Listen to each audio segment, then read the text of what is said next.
Become an Academy of Ideas supporting member and access over 100 membership videos, including the first video of our latest series on Big Pharma and the Big Lie.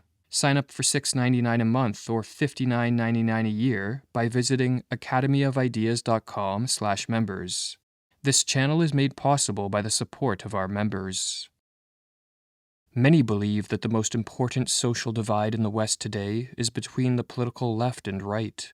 Much of the discourse in the corporate and independent media revolves around this battle, and many believe the outcome of this battle will have existential ramifications for the future of the West. But is this political conflict acting as a distraction from the true divide that shapes a society, that being the age-old divide between the rulers and the ruled? In this video, we argue that the power disparity between the ruling class and the citizenry has reached such pathological levels that a form of slavery is emerging. This slavery is fueled by a ruling class that suffers from a pathological condition Carl Jung called psychological inflation, and a citizenry that has become too weak and powerless to resist the growing corporate and state takeover of almost every aspect of life. Helplessness and weakness are the eternal experience and the eternal problem of mankind, wrote Carl Jung.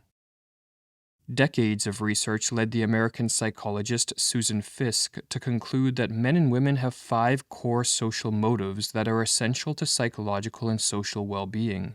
These include the need to belong, the need to understand ourselves, other people, and the world around us, the need for self-enhancement, which is the ability to cultivate a positive self-image, the need for trust, whether it be trust in other people or in the effectiveness of social institutions, and finally the need for control, autonomy, and competence over the course of our life. Most of these needs require the possession of personal power, for power is not merely the ability to control others, it is also the ability to shape and influence the course of our life. Or as the philosopher Bertrand Russell stated, power is the production of intended effects. Power, therefore, is necessary for self-enhancement and for attaining the goals that can improve our life. Furthermore, as all social relations are structured by dynamics of power, or the lack thereof, affects our ability to form healthy relationships.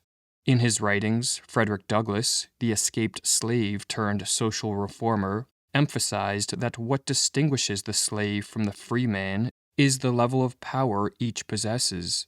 In his book, My Bondage and My Freedom, Douglass defined the slave by the utter powerlessness they have to decide their own destiny. He also notes that we have a natural aversion to powerlessness.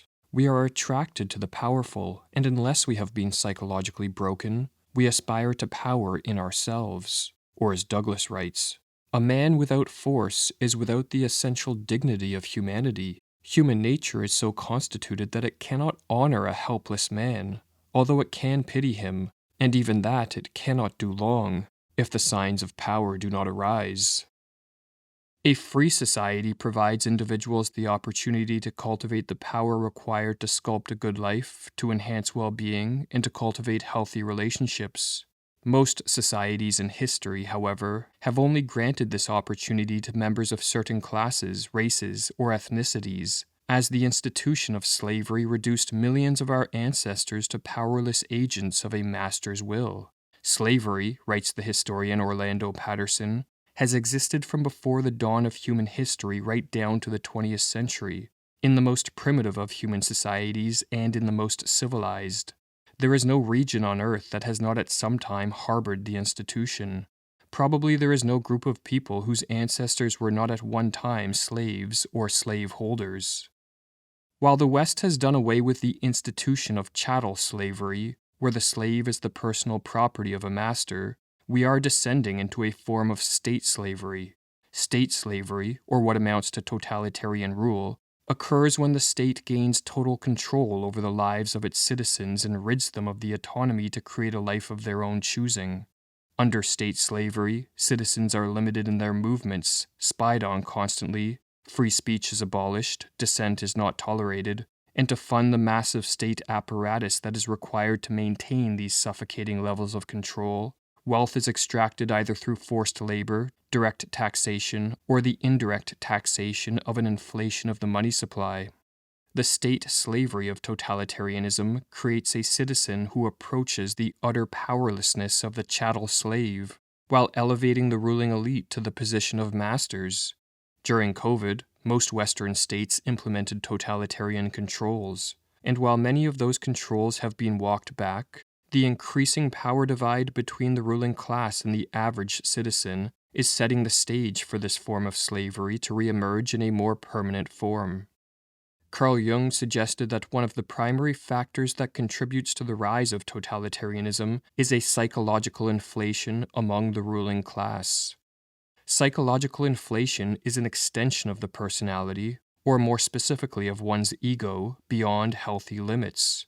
Or as Jung explains, psychological inflation occurs when the ego has appropriated something that does not belong to it. The psychologically inflated individual identifies with an unrealistic self-image that leads them to believe they are somehow better, stronger, wiser, or more powerful than they really are. And as Jung explains, a very common instance of psychological inflation is the humorless way in which many men identify themselves with their business or their titles. In the political, corporate, and military realm, where those who control the levers of state power reside, identifying with one's title is extremely common, whether it be as CEO of a large corporation, President of the United States, Chief Medical Advisor, Chairman of the Board, Speaker of the House, or Secretary of Defense. Titles make the man in the upper echelons of power. Tied to these titles are immense powers that are not a product of the individual who holds the role, but a product of the institutions, resources, and historical legacies that support the role. If an individual comes to identify their self-image with one of these titles, they may come to believe that the power associated with their role resides within themselves, rather than being a product of the social constructs that support the role. Or as Jung explains, the office I hold is certainly my special activity, but it is also a collective factor that has come into existence historically through the cooperation of many people, and whose dignity rests solely on collective approval. When, therefore, I identify myself with my office or title, behave as though I myself were the whole complex of social factors of which that office consists, or as though I were not only the bearer of the office, but also and at the same time the approval of society, I have made an extraordinary extension of myself and have usurped qualities which are not in me but outside me.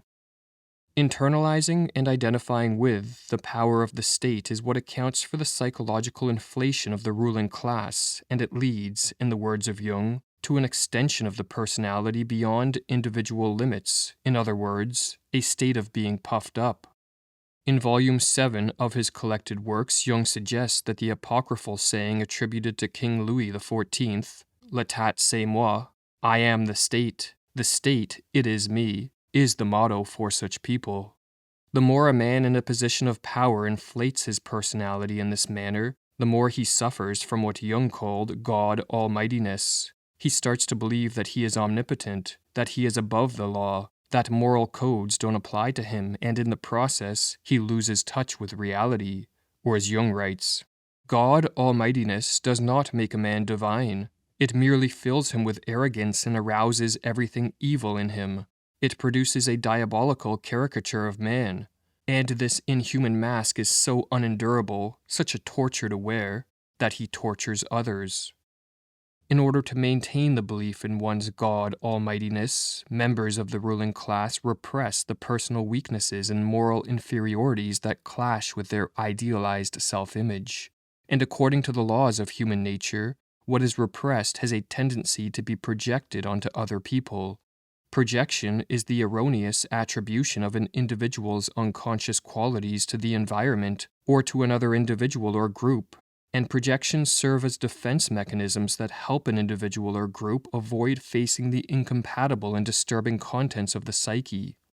The individuals toward which we direct our projection usually possess, to one degree or another, the traits we deny about ourselves, or as Jung explains, not that these others, the victims of the projection, are wholly without blame, for even the worst projection is at least hung on a hook, perhaps a very small one, but still a hook offered by the other person.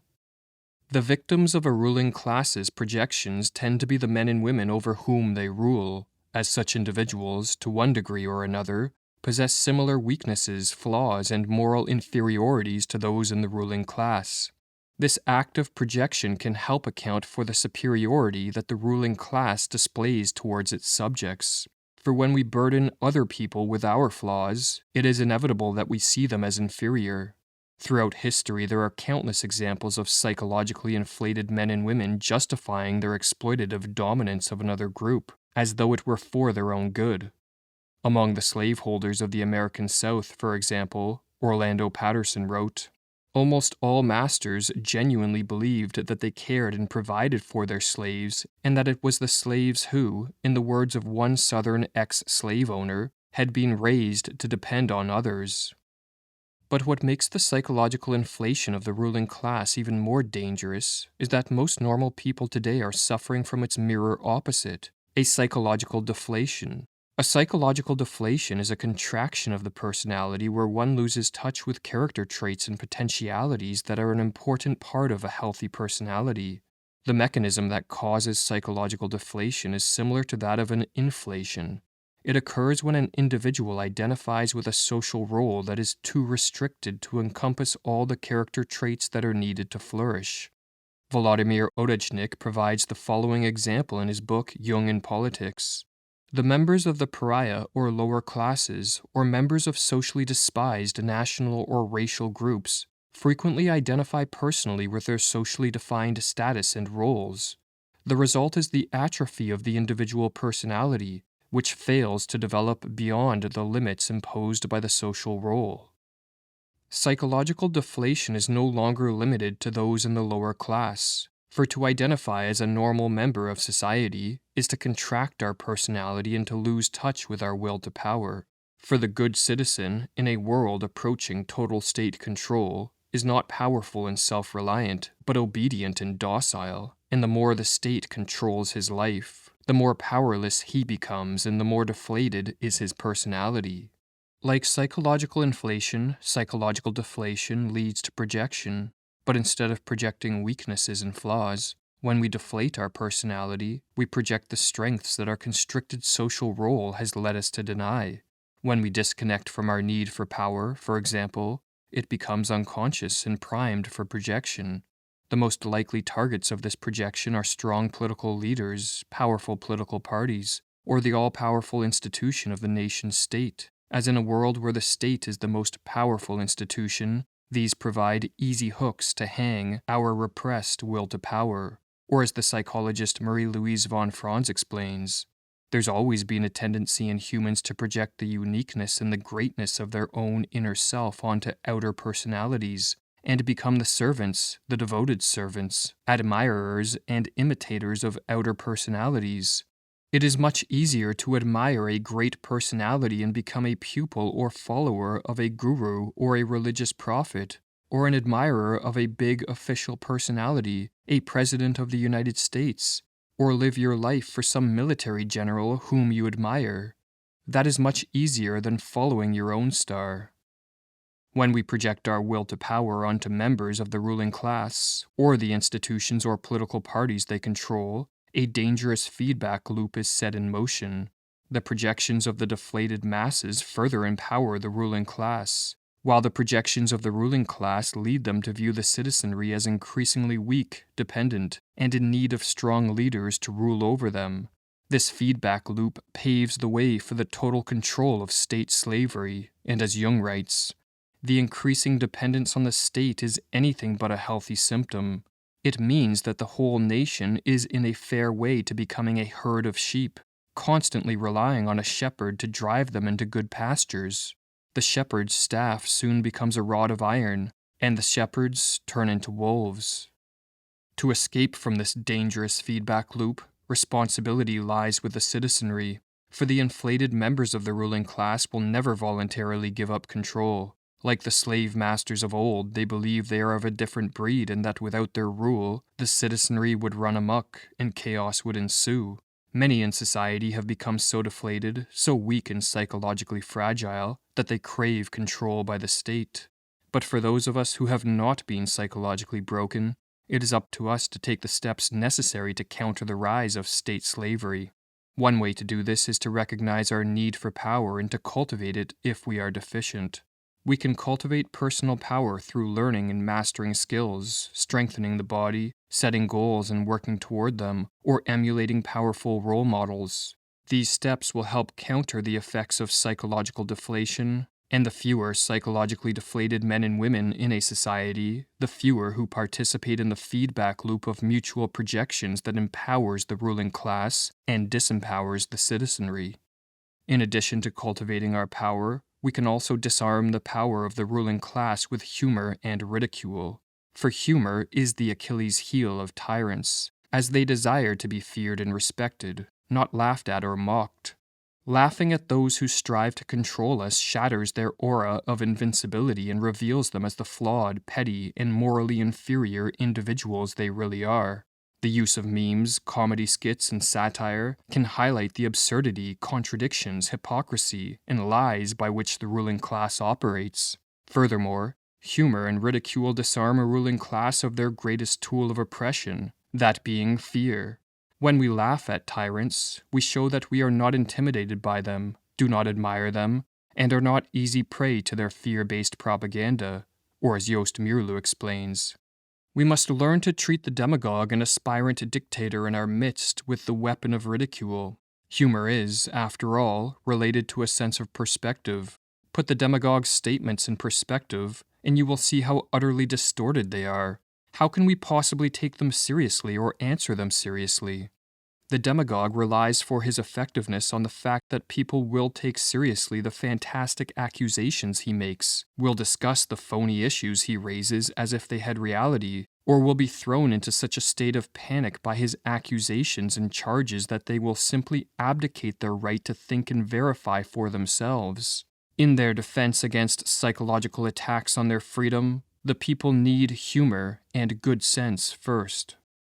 Become an Academy of Ideas supporting member and access over 100 membership videos, including the first video of our latest series on Big Pharma and the Big Lie. Sign up for $6.99 a month or $59.99 a year by visiting academyofideas.com/members. This channel is made possible by the support of our members.